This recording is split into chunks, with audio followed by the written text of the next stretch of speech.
Oh my God. এই সন্তোষ শর্মার উপস্থিতি সেই জায়গায় পাওয়া গেছে, এই কথাগুলো বলছে। তবে জামায়াত ইসলামীর যে অনুষ্ঠানটি ছিল সেখানে জামায়াত ইসলামী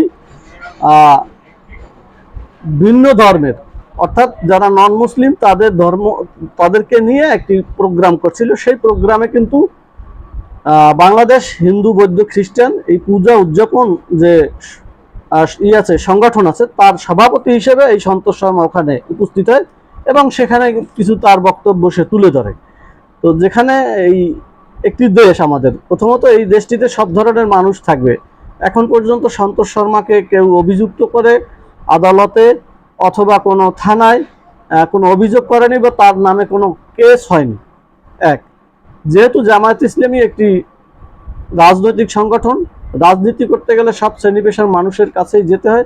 সে কারণেই সন্তোষ শর্মা যেহেতু টোটাল হিন্দু কমিউনিটির পুজো উদযাপন কমিউনিটির সে সভাপতি, সেই হিসাবে তাকে দাওয়াত করা হয়েছে বা সে উপস্থিত ছিল। এক, দ্বিতীয় কথা হলো যে সে একটা পত্রিকার সম্পাদকও বটে এবং বাংলাদেশটা এমন একটি দেশ, এখানে ভারতীয় যে আধিপত্যবাদ তার বিভিন্ন উইংস কিন্তু আমাদের দেশে বিভিন্ন ক্যাটাগরিতে, বিভিন্ন আঙ্গিকে, বিভিন্ন লেভ আছে, অর্থাৎ বিভিন্ন চরিত্র নিয়ে চলে, সেটি কিন্তু অস্বীকার করা যাবে না। সেখানে সাংবাদিক ইলিয়াস যেভাবে জামায়াত ইসলামীকে সমালোচনা করেছে, তার হয়তো ভালোবাসা অনুরাগ থেকেই করেছে, কিন্তু জামাতের আমির যে ডাক্তার শফিকুর রহমান সাহেবের এগেনস্টে অথবা তাকে নিয়ে যে কয়েকটি শব্দ উচ্চারণ করছে সেটি তার মোটেই সঠিক হয়নি। তার একটি তীব্র নিন্দা এবং প্রতিবাদ আমি জানাচ্ছি, সে যত বড়ই সাংবাদিক হোক।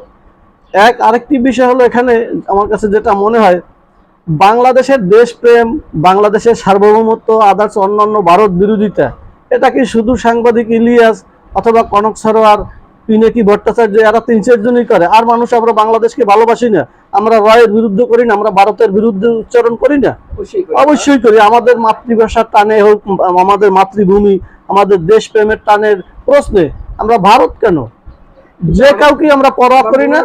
আমাদের দেশপ্রেমের পক্ষে আমরা আছি, ভারত যত বড় রাষ্ট্র। মূল পয়েন্টটা হলো সে কি প্রভাবশালী, তার জন্য কি তার এগেনস্টে কি কোনো কিছু নেওয়া হয় না, সে এটার মানুষ একটু তাকে অ্যাভয়েড করছে এইভাবে কোনো কিছু?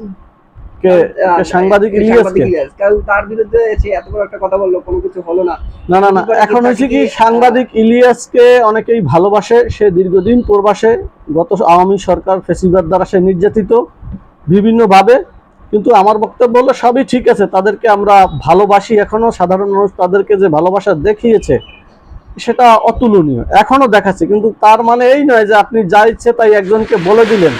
দেশ এবং রাজনীতি করতে গেলে দেশের ভিতরে অনেক ধরনের পরিস্থিতির সম্মুখীন হইতে হইবে। এখন আমার কথা হলো যে সে সমালোচনা করবে, সেখানে শালীনতা বজায় রাখা উচিত ছিল, সেটি সাংবাদিক ইলিয়াস কোনোভাবেই করে নাই।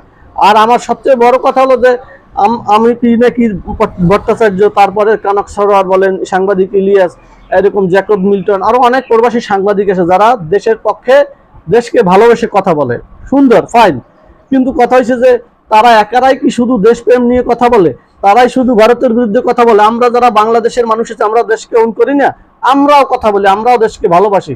সেই জন্য আপনি একটা প্রোগ্রামে একজন ভিন্ন ধর্মীর লোক আসছে বা রয়ের এজেন্ট আসছে, সেটা শুধু জামাতের আমিরের একলার দায় তো না, সেটা শুধু জামাত ইসলামের একলার দায় না, সব মানুষের দায়, যারা গভর্নমেন্ট সরকার চালাচ্ছে তাদের দায়।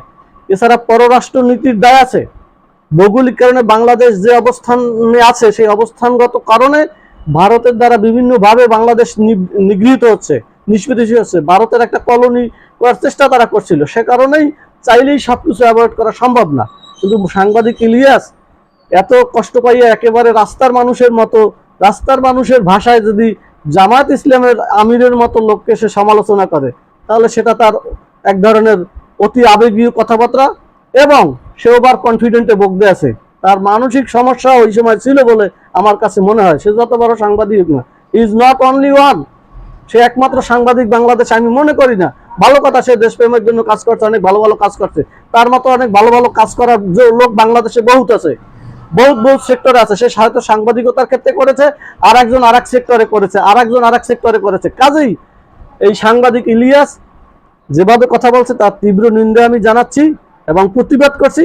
পাশাপাশি সকলকে আমি ভালোবাসি, যেমন কনক সরোয়ার, ওই যে পিনাকি দাদা, এরপরে আরো অনেক আছে প্রবাসী সাংবাদিক, জ্যাকব মিল্টন বলেন, অনেকেই আছে। কিন্তু কথা হলো যে তারাই যে একমাত্র ভোকাল তা না। তারাই যে একেবারে দেশের সার্বভৌমত্ব, ভারতীয় রয়ের বিরুদ্ধে সব কথা বলে সব গোষ্ঠী উদ্ধার করে ফেলবে, ব্যাপারটা তা না। আমরা দেশের নাগরিক, আমরাও দেশকে ভালোবাসি, দেশের যে কোনো পরিস্থিতিতে আমরা দেশের পক্ষে থাকবো, সেটাই তো একটা বক্তব্য, সেটাই আমাদের আওয়াজ।